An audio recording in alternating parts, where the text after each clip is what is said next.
உங்கள் விஜய்.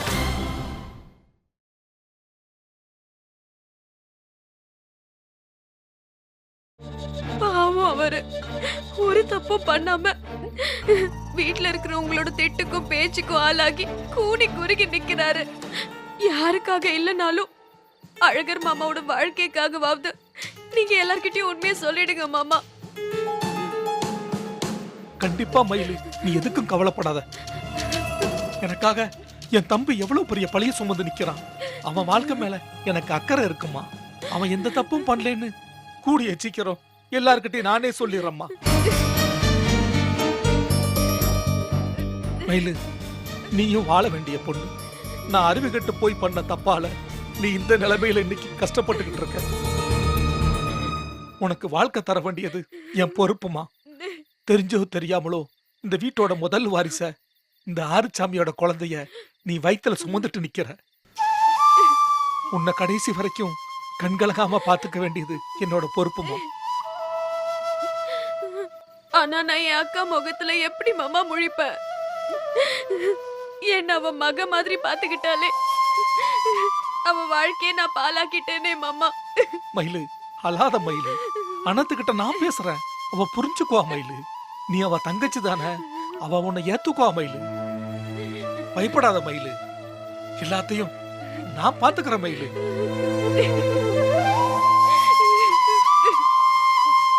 எல்லாம் சரியா போயிடும் மயிலு, நீ எதுக்கும் கவலைப்படாத, நான் பாத்துக்கிறேன்.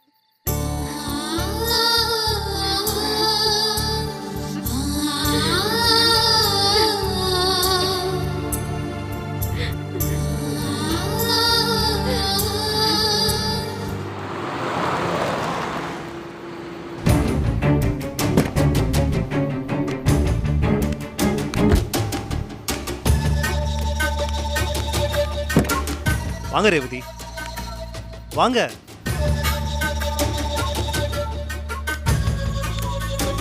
எதுக்கு நீங்க கூட்டிட்டு வந்திருக்கீங்க? உள்ள வாங்க சொல்றேன். காரணம் சொல்லுங்க. என்ன நம்புங்க ரேவதி, நான் ஒண்ணு சக்தி மாதிரி ஆள் இல்ல உங்களை மிரட்டி கொண்டு வந்து ஏதாவது பண்றதுக்கு. நீங்க இப்ப என்ன அப்படிதான் கூட்டிட்டு வந்திருக்கீங்க. உங்களுக்கு அவ்வளவு பெரிய துரோகத்தை பண்ணவனுக்காக பார்த்து பார்த்து நடந்துக்கிறீங்க. உங்களை நேசிச்சதை தவிர எந்த தப்பும் பண்ணாத ஆள்னா. என்ன நம்ப மாட்டேங்கிறீங்களே ரேவதி. என்ன வேணும் இப்போ? என்ன நம்பி அடுத்த ஒரு 10 நிமிஷத்துக்கு எந்த கேள்வியும் கேட்காம இருங்க, அது போதும் எனக்கு. வாங்க என்னோட, வாங்க ரேவதி.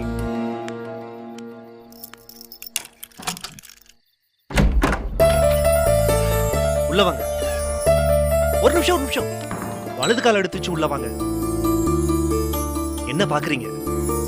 நீங்களும் நானும் சேர்ந்து வாழ போற வீடு ரேவதி. நல்ல நாள் பார்த்து நல்ல நேரத்துல உங்களை நான் கூட்டிட்டு வரணும்னு யோசிச்சுட்டு இருந்தேன்.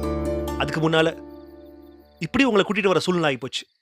என்ன சொல்றீங்க? சொல்றேன், உள்ள வாங்க. 5 மாசம் ஆச்சு நான் இந்த வீட்டை வாடகைக்கு எடுத்து. நான் இந்த வீட்டுக்கு வந்தப்போ ஒரு பொருளும் கிடையாது. இது எல்லாமே நானே வாங்கி சேர்த்தது. ஒரு குருவி கூடு கட்டுற மாதிரி இந்த வீட்டை நான் தயார் பண்ணிட்டு இருக்கேன். எதுக்காக? இது நீங்களும் நானும் சேர்ந்து வாழ போற கனவு வீடு ரேவதி. உங்களுக்கு பிடிச்ச மாதிரி இருக்கணுமே எல்லாமே ஒண்ணு பார்த்து பண்ணிருக்கேன்.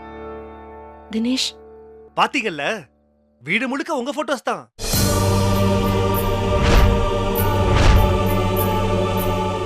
ஏங்க, அந்த சக்தி எல்லாம் ஒரு ஆளாங்க. உங்களை வலுக்கட்டாயமா தூக்கிட்டு போய் கத்தி முடியல கல்யாணம் பண்ணவனே உங்க புருஷன் தைரியமா சொல்றப்போ 24 மணி நேரமும் உங்களை தவிர வேற எதையும் யோசிக்காம பண்றேன்னா ஏன் உங்களை ஏன் முடியும்னு சொல்லக்கூடாது? என்கிட்ட நீங்க என்ன சொன்னீங்க? என்ன சொன்ன? என்கிட்ட சொன்னதை நீங்க வேணா மறந்துருக்கலாம் ரேவதி, ஆனா நான் மறக்கல. இந்த உடம்புல உசுர் இருக்க வரைக்கும் நான் அதை மறக்க மாட்டேன். சக்தியை பழி வாங்கறதுக்காக தான் அவனோட இருக்கேன். சாதாரண ஆளா அந்த வீட்டுக்குள்ள போனா ஒரு கலெக்டரா தான் அந்த வீட்டை விட்டு வெளியே வருவேன்னு சொன்னீங்களா இல்லையா? அது அது வந்து நீங்களும் நானும் சேர்ந்து வாழ்றதுக்காக வீடு ரெடி பண்ணிட்டு இருக்கேன் ரேவதி. பார்த்து ரெடி பண்ணிட்டு இருக்கேன். தினேஷ், என்னங்க என்ன பார்த்தா பைத்தியக்கார மாதிரி இருக்கா? இல்ல, நான் அப்படி சொல்லல.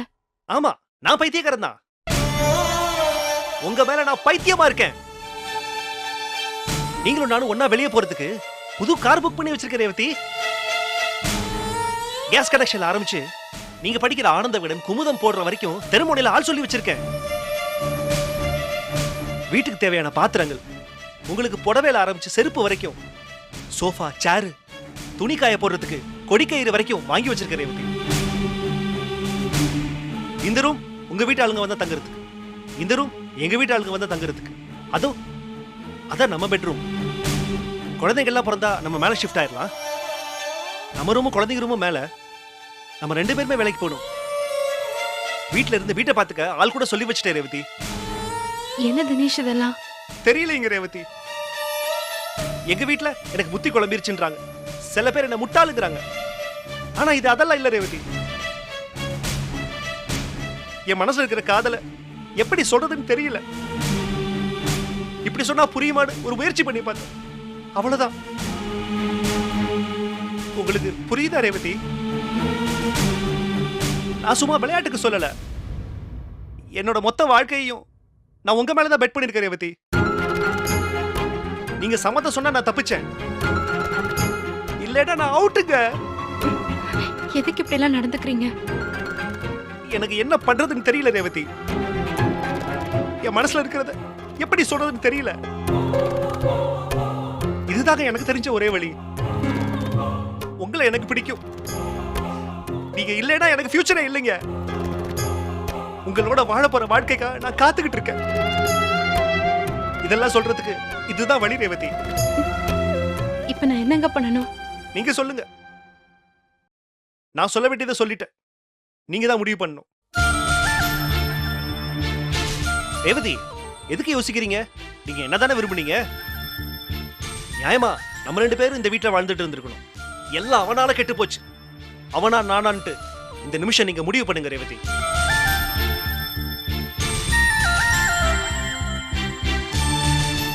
உங்களை பார்த்தப்பவே எனக்கு பிடிச்சது சம்மதம் சொன்னேன். நீங்க படிக்கணும், அதான் எனக்கும் உங்களுக்கும் பெருமைன்னு நான் நினைச்சேன்.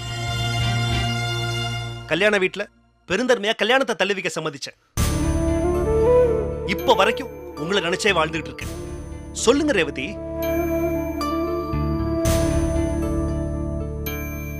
இதுக்கு மேல என்னால என்ன மாத்திக்க முடியாது.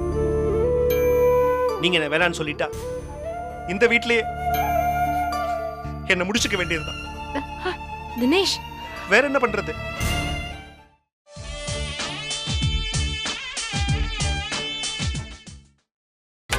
நீங்கள் பார்த்துக் கொண்டிருப்பது உங்கள் விஜய்.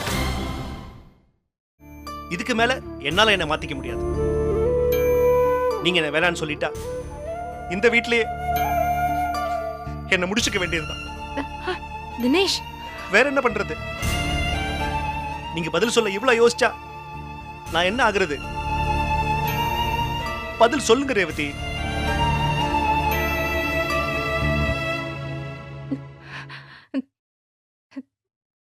சரி, சம்மதம். ரேவதி, நான் உங்களை கட்டிக்கிறேன். போதுமா? ரேவதி, அது போதும் ரேவதி, அது போதும். நீங்க உங்க சம்மதத்தோட தானே சொல்றீங்க? எனக்கு தெரியல, ஆனா உங்க அன்பை நான் மதிக்கிறேன், சம்மதிக்கிறேன். Thanks Revathi, thank you very much.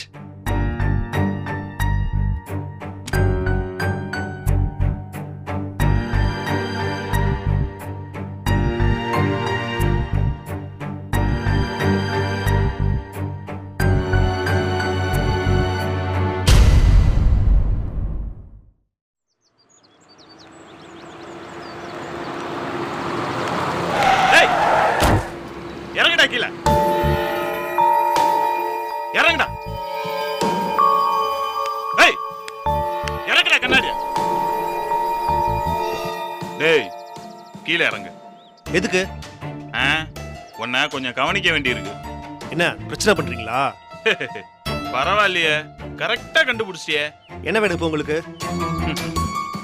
நீ தான் செல்லம், கொஞ்சம் கீழே இறங்கு. நான் எதுக்கு இறங்கணும்? தேவையில்லாம பிரச்சனை பண்ணாதீங்க. ஏய், இப்போ இறங்க முடியுமா முடியாதா? என்ன மிரட்டுறீங்களா? உங்க உருட்டல் மிரட்டலுக்கெல்லாம் பயப்படால் நான் கிடையாது. ஓ, அப்படியா? சரி, அப்போ இந்த உருட்டு கட்டைக்கு பயப்படுவியா? மாப்பிள்ளை, எலி மாட்டிக்கிச்சு வா.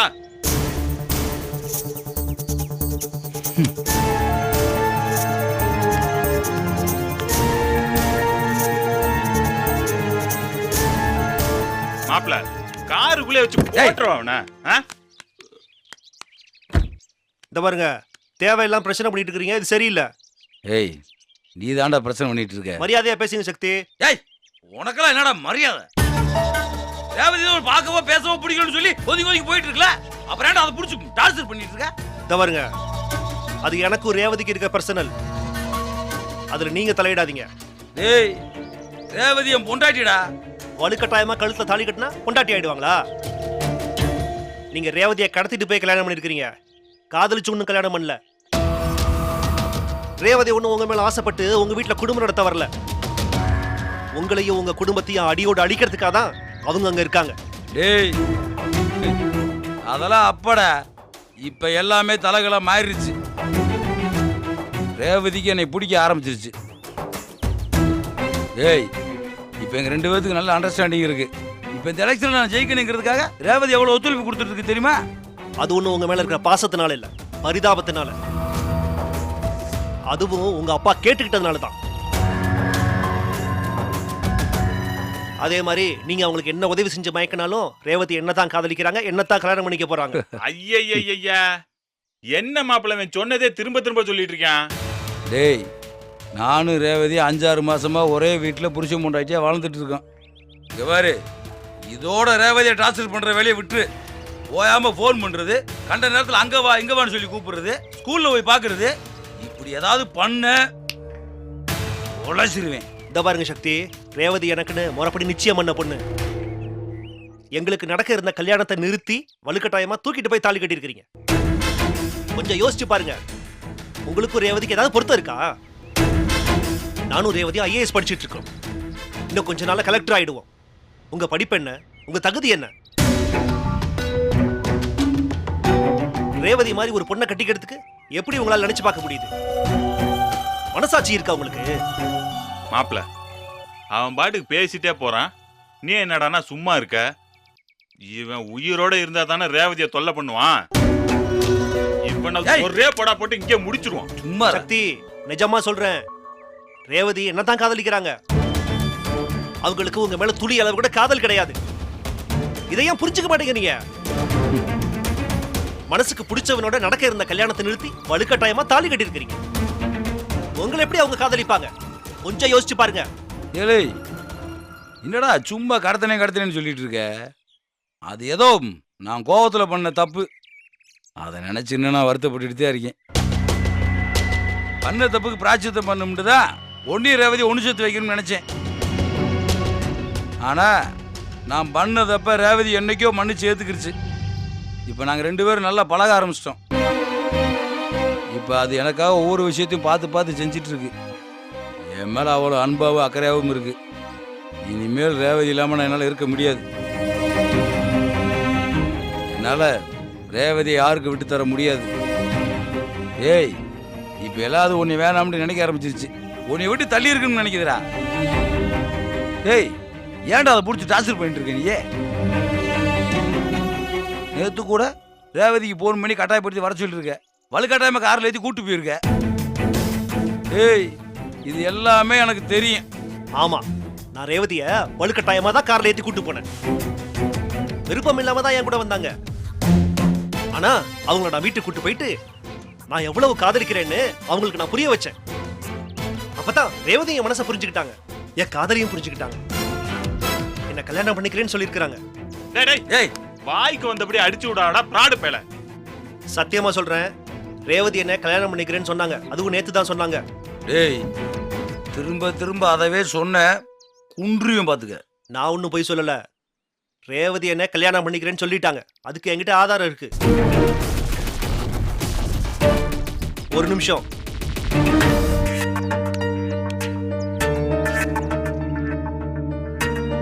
இத கேளுங்க. பதில் சொல்லுங்க ரேவதி. உங்க அன்பை நான் மதிக்கிறேன், சம்மதிக்கிறேன். நான் உங்களை கட்டிக்கிறேன்.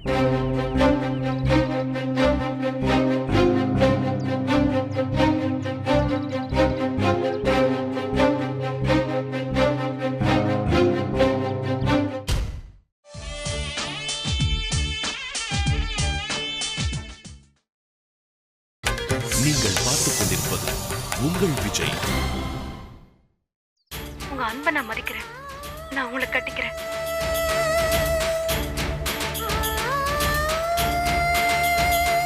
கேட்டீங்கல்ல? ரேவதி சொன்னதை கேட்டீங்கல்ல? இப்பயாச்சும் நான் சொன்னதை நம்புறீங்களா? ரேவதி மனசுல நீங்க இல்ல, நான் தான் இருக்கேன். இந்த தினேஷ் தான் இருக்கான். நானும் ரேவதி கல்யாணம் பண்ணிக்க போறோம்.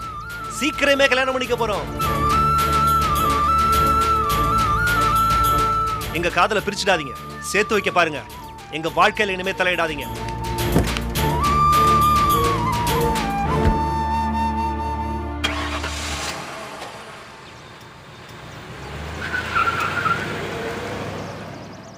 சத்தி, என்னையாச்சு? பூசாரி, ரேவதி எப்படி? சத்தி, இதுல ஏதோ தப்பு இருக்கு. அவன் ஏதோ பிரார்த்தனை பண்ணியிருக்கான். ரேவதி சொல்லியிருக்காடா. சத்தி, இவன் சொன்னான்னு நீ நம்புறியா? காதலிக்கிற பொண்ணு பேசுறத யாராவது திருட்டுத்தனமா ரெக்கார்ட் பண்ணி வைப்பானா? இப்பெல்லாம் ஒரு மனுஷனா? இதுல ஏதோ தப்பு இருக்கு. காதலிக்கிற பொண்ணுக்கு தெரியாம வீடியோ எடுக்கிறவன், காலை ரெக்கார்ட் பண்றவன், லவுட் ஸ்பீக்கர் போட்டு பேசுறவன், இவங்க எல்லாம் கேடு கெட்ட சைக்கோங்க. இவனும் அந்த மாதிரி ஒருத்தன் தான். இந்த பாரு, இவனெல்லாம் நடு ரோட்ல நிக்க வச்சு சுடணும். பூசாரி, ரேவதி எப்படி? மாப்ள, இந்த பாரு, அவன் ஒரு ஆளுன்ட்டு அவன் சொன்னதெல்லாம் கேட்டுட்டு இப்படி கண்ணை கசக்கிட்டு நிக்கிற. ஆனா மாப்ள, ஒரு விஷயம், ஒருவேளை ரேவதியா அவனை கட்டிக்கிறதுக்கு சம்மதம் சொன்னா கூட நாம விடக்கூடாது மாப்ள. இந்த மாதிரி சைக்கோட்டை மாட்டினா ரேவதி வாழ்க்கை என்ன ஆகுன்னு யோசிச்சு பாரியா?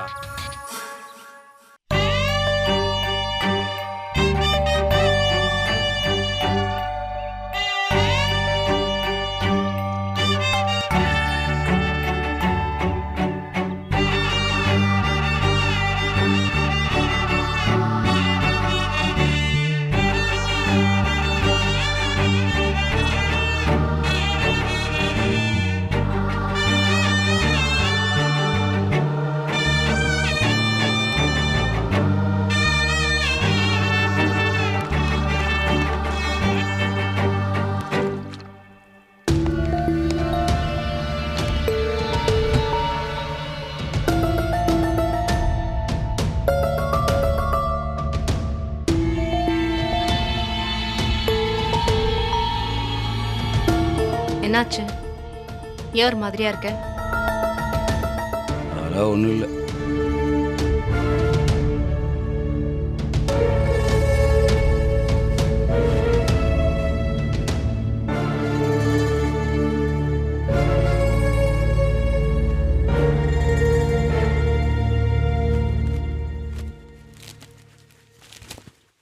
தூங்க போறியா?